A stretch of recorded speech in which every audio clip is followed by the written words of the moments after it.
Hey folks, Mav's Dad here with another watch review. I've got a new Seiko Prospex diver for you here today. This is the Seiko Prospex SRP587 200 meter diver, and it's got an interesting feature on it, and I'll let you all kind of make up your mind whether you like it or not. So what we'll do is we'll open this thing up, look at the fit and finish, the features and the functions, and then I'll give you my overall impressions of this new Seiko Prospex diver. Typical Seiko box, nothing revolutionary here. There you go. Let's open this thing up. And this thing really caught my eye, and that's why I'm doing a review on it. It's got an interesting feature that I want to show y'all.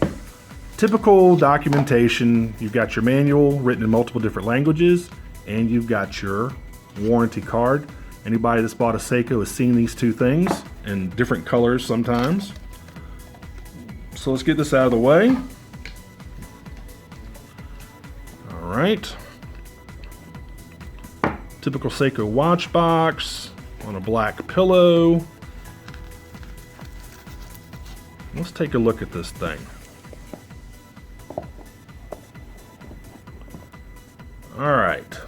Now this is, I got this off of Amazon, and this is one of those watch companies that if you take this band off, this wristband, you've actually bought the watch. So because I'm not quite sure if I'm going to keep this thing, I'm going to keep this band on. I'm going to keep all the stickers on too. And I'm sure you can already tell what the interesting feature is. It's definitely different. And this also comes in multiple different, I don't know if I've already said this or not. I'm sorry if I already have. This comes in multiple different color combinations, and I'll put all of those links in the description field. So I guess what we'll do on the left-hand side of the screen, we'll go ahead and put the specs, and then we'll talk about this very interesting bezel attachment here. You're looking at a 45 millimeter case. The watch is 14 millimeters thick, which it feels and looks to me thicker than that. But a 14 millimeter case. You have a 22 millimeter bracelet. It is 200 meters waterproof, which is 660 feet. It has that new 4R36 movement, which is windable and hackable. And for those that don't know what hackable means, when you pull the crown out, it actually stops the second hand. A lot of entry-level divers, entry to mid-level divers, they don't have that feature, but thankfully Seiko has incorporated it into that new 4R36 movement. Really, really cool. The first time I've seen the 4R36 movement is when it came out with a new black monster, which actually was my first review on my channel about a year and a half, 2 years ago. Anyway, it's got a 41-hour power reserve. It does have a screw-down crown, a very pronounced screw-down crown, and I'll talk more about that later as well. And of course, it has a day and date function at 3 o'clock, and it has Seiko's proprietary LumiBrite illumination all over the indexes. And those are the basic specs. I'm sorry, it's got a Hardlex crystal, and those are basically the specs of the watch. Now, let's talk about this thing. I just don't think it's necessary, and this is just my personal opinion. I don't think this attachment is really necessary. I think the watch would look great with just the regular bezel, and I'm sure underneath this attachment, this regular bezel with the numbers is under here as well. I might be wrong. I mean, I'm not going to take it off to look at it, but it's just odd. It's an odd design choice for Seiko, in my opinion. I don't know. I'm not feeling it, man. I'm not feeling it. It's very, very odd. I just don't know what to say. I mean, it's just really, really kind of weird looking. I don't know why you would need it.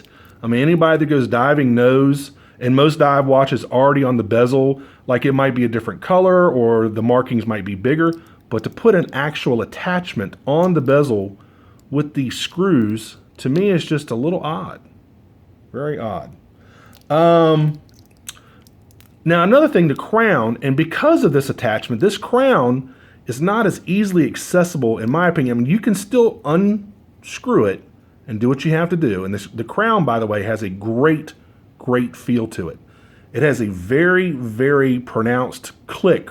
When you unscrew that crown pops out. So that spring in there is very, very nice and very, very strong.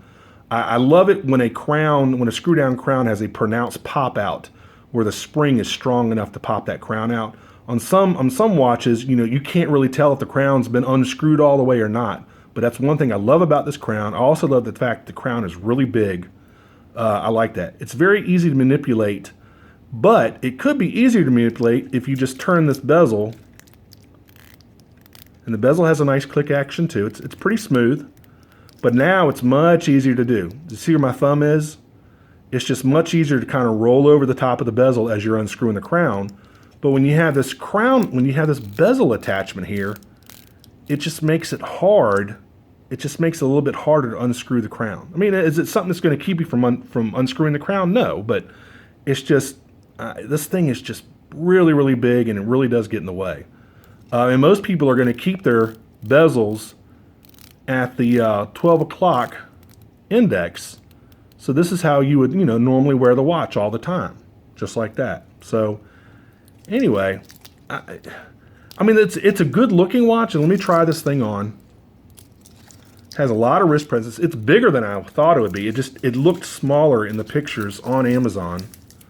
So let's try this thing on. Minus this tag here. I mean, it has a lot of wrist presence. I mean, it's a good looking watch. They just don't need this thing. And I mean, some of you guys are going to love it. Some of you ladies, I'm not quite sure, But some of you guys are going to love it. Some of you guys are going to hate it. Some of you guys are not going to care one way or the other. But I just don't think the watch needs it. And it's just kind of an odd design choice.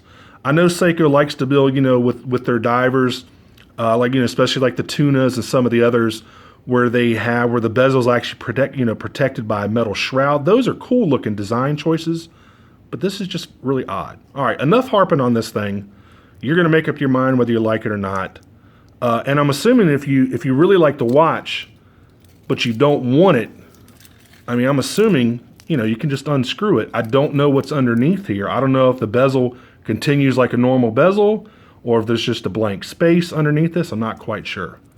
So anyway, like I said, enough harping on this. Overall, it's a great looking watch. It's a new Seiko Prospex. I do like the indexes. The indexes are applied. They have a nice chrome bezel around them, if you can see that. It definitely gives a nice depth to the face of the watch. The chapter ring is raised off the surface. You can see that. It's raised off the face of the watch. I mean, it's a good looking watch. I like the hands.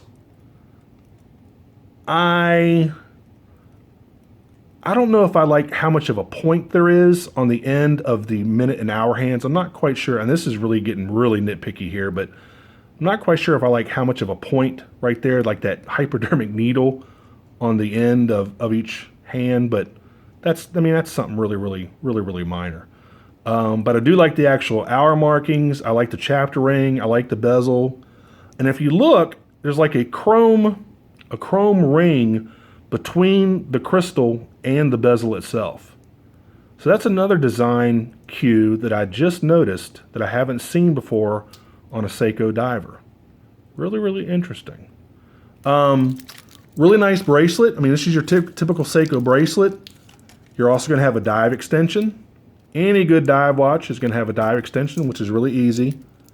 You just look under here and you pop it out. Of course, I say that now.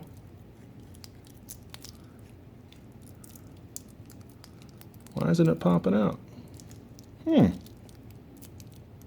odd. Oh, this thing was really on there. Sorry about that. There you go. There's your dive extension, which gives you about a ½ inch to fit over a wetsuit. And you just go in here, click it in, and then you pop it down. Like that. And it pops down. This thing is really tight. I mean, just probably because it's brand new. And this dive extension is really tight. There we go. God, that is like the tightest dive extension I've ever seen. I mean, typical Seiko bracelet. You've seen these bracelets a million times. Solid construction. If you really want to get a nice bracelet from one of these Seiko divers, get a Super Engineer 2. They're about $90. But these bracelets are fine with me. They do what they're supposed to do. There's your Tsunami logo on the back. And again, this crown, as you can see, I mean, this crown is really pronounced. And I like it, man. I like a nice, big, durable, sturdy crown. Let me go ahead and screw this thing back in. Really nice screw-in action. Those threads are very well done. Wow, that is a really smooth crown, by the way. Really nice. Case, you know, polished where it's supposed to be, brushed where it's supposed to be. So kind of a minimalistic look with a couple, like I said, a couple different design features that are different. Like this bezel, this internal bezel it looks like, this chrome bezel, and this bezel attachment here. So, I don't know. Y'all tell me what you think of this thing. I'm not quite sure if I'm going to keep it or not, but you tell me what you think. I'm trying to think of anything else I forgot. Oh, if you like this video, please click on like. If you want to subscribe, I've just passed the 1,200 subscriber mark, and I'm really, really excited. And I'll put a little reminder of that in the lower right-hand corner of the screen. Again, tell me what you think of this watch, and I'll put all the links to the various models of this in the description field so you can take a look at it. And it's interesting. It's an interesting design choice from Seiko. Not something I'm used to. I mean, do I hate it? No, I don't hate it at all. I'm just not quite sure if I love it. So, interesting watch. Anyway, folks, this has been the Seiko Prospex SRP587 200-meter diver. You can get it on Amazon. I think it's for about $189 or $190. I don't know, it's kind of growing on me. The more I'm talking in this review, it's kind of actually growing on me. So, there you go. There you go, folks. All right, guys, until the next review, I appreciate it, and I will see y'all later. Take care. Bye-bye.